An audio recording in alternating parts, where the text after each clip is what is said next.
महाराष्ट्रातल्या सर्व जिल्ह्यातल्या कानाकोपऱ्यातील महत्त्वाच्या बातम्या प्रसारित करणारे आपले हक्काचे news channel DPA news Marathi. ज्ञान, विज्ञान, कला, क्रीडा, मनोरंजन, राजकारण, समाजकारण, पर्यटन, अध्यात्म, शेती, उद्योग, आरोग्य, रोजगार, शिक्षण, करिअर, इतिहास, शासन प्रशासन, माहिती तंत्रज्ञान, देश विदेशातील घटना घडामोडी आपल्यापर्यंत पोहोचवित असलेले एकमेव अग्रगण्य news channel DPA news Marathi.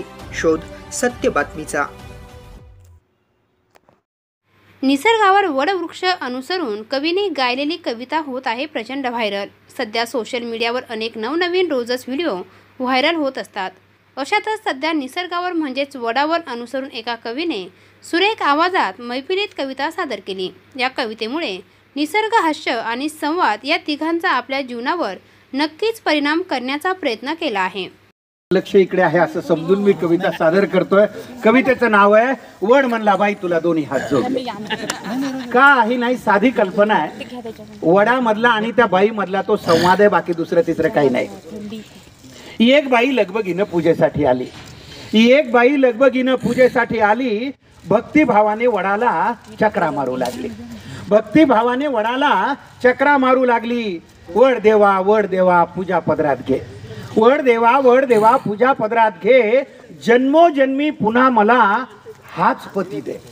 जन्मोजन्मी पुन्हा मला हाच पती दे. आश्चर्याने वडाने विचारलं, हाच पती पाहिजे? आश्चर्याने वडाने विचारलं, हाच पती पाहिजे? काही म्हण बाई तुला खरंच मानलं पाहिजे. काही म्हण बाई तुला खरंच मानलं पाहिजे. त्याच्यावरती बाई काय म्हणाली, काय करणार वड दादा, खूप विचार केला. काय करणार वड दादा, खूप विचार केला. हाच नवरा राहू दे म्हणून आतून आवाज आला. हाच नवरा राहू दे म्हणून आतून आवाज आला.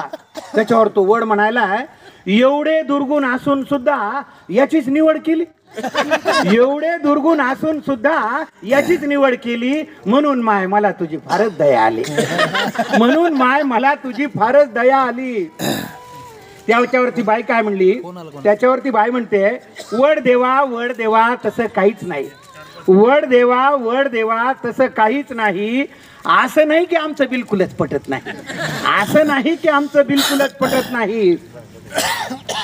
दुसरा नवरा मागायचा मीही विचार केला. त्या बिचारीनं प्रामाणिकपणे सांगितलं. दुसरा नवरा मागायचा मीही विचार केला, पण कल्पनेनंच माझा जीव कासावीस झाला. माझा जीव कासावीस झाला. जास्तच बिलिंदर निघाल्यावर मग काय करायचं? जास्तच बिलिंदर निघाल्यावर मग काय करायचं? म्हणून म्हणलं याच्यासाठीच वडाभोवती फिरायचं. म्हणून म्हणलं याच्यासाठीच वडाभोवती फिरायचं. तुम्हाला तर माहिती आहे देवा, मी काही कमी नाही. तुम्हाला तर माहिती आहे देवा, मी काही कमी नाही. बिचाऱ्याच्या डोक्याला केस सुद्धा ठेवला नाही. बिचाऱ्याच्या डोक्याला केस सुद्धा ठेवला नाही. अधून मधून गुरगुर करत, मी थोडंच ऐकते. अधून मधून गुरगुर करत. पहा, या ओळीला पुरुष रसिक सुद्धा दाद देतात. म्हणजे याच्यापेक्षा स्वच्छ मनाची माणसं असू शकतात का? अधून मधून गुरगुर करत, मी थोडंच ऐकते. एका कानाने ऐकून दुसऱ्यानं सोडून देते. एका कानानं ऐकून दुसऱ्यानं सोडून देते. माझी आई मला म्हणली, नवरा बदलायचा नाही. पहा, म्हणजे तो आतून आलेला आवाज कुठून आलेला होता. आजकाल हा आवाज फार झाला. माझी आई मला म्हणली, नवरा बदलायचा नाही. एवढा बावळट माणूस तुला कुठेच मिळायचा नाही. माझी आई मला म्हणली, एवढा बदलायचा नाही, नवरा बदलायचा नाही. एवढा बावळट माणूस तुला कुठंच मिळायचा नाही. तुम्हीच सांगा वड देवा, आईचं मन मोडू का?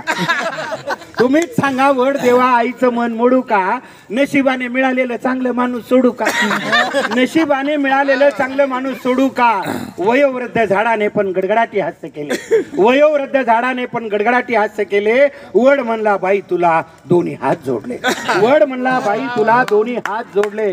शेवटच्या 4 ओळीकडे आपण विशेष लक्ष द्यावं आणि त्याला आशीर्वाद द्यावे. त्या 4 ओळीला कविता लिहिली कशासाठी? शेवटी वड काय म्हणतोय? न विसरता दरवर्षी पूजेसाठी येत जा, न विसरता दरवर्षी पूजेसाठी येत जा. झाडांसाठी आयुष्यातला थोडा वेळ देत जा, झाडांसाठी आयुष्यातला थोडा वेळ देत जा. DPA न्यूजसाठी प्रतिनिधी विकास पाटील, नाशिक. ताज्या घडामोडी व अपडेट जाणून घेण्यासाठी आताच DPA न्यूज चॅनलला सबस्क्राईब करा आणि बेल आयकॉन क्लिक करायला विसरू नका.